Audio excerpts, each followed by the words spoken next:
So my perspective on education is a little bit different. You're probably not going to hear this perspective from anyone else running for office anywhere, because I think we need to be brutally honest about what's going on.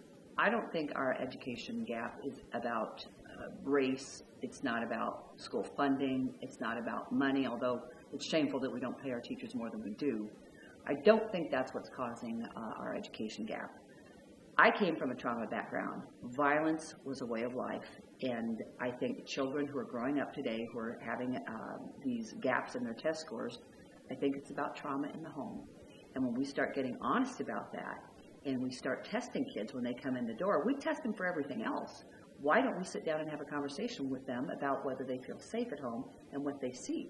Because kids who face violence all the time, it doesn't have to be them. They can watch it happening to a sibling. They can watch their mother being beaten. They can watch violence on the street corner. It doesn't matter. Kids are not prepared to deal with violence on a daily basis. And when they see that, it erodes their ability to learn in the classroom.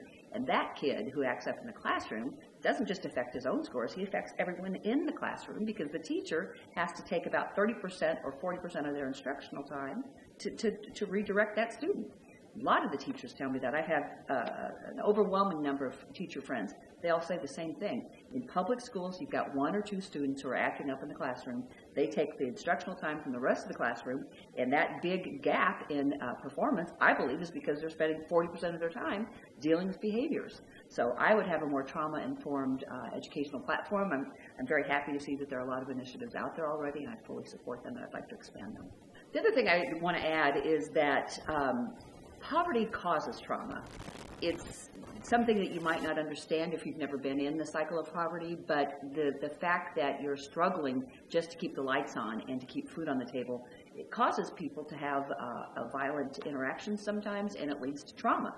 So I think if we want to talk about our gap in our educational scores, look at the incomes and look at the trauma in the home, and let's just be honest about it, and I think that's how we're going to fix it.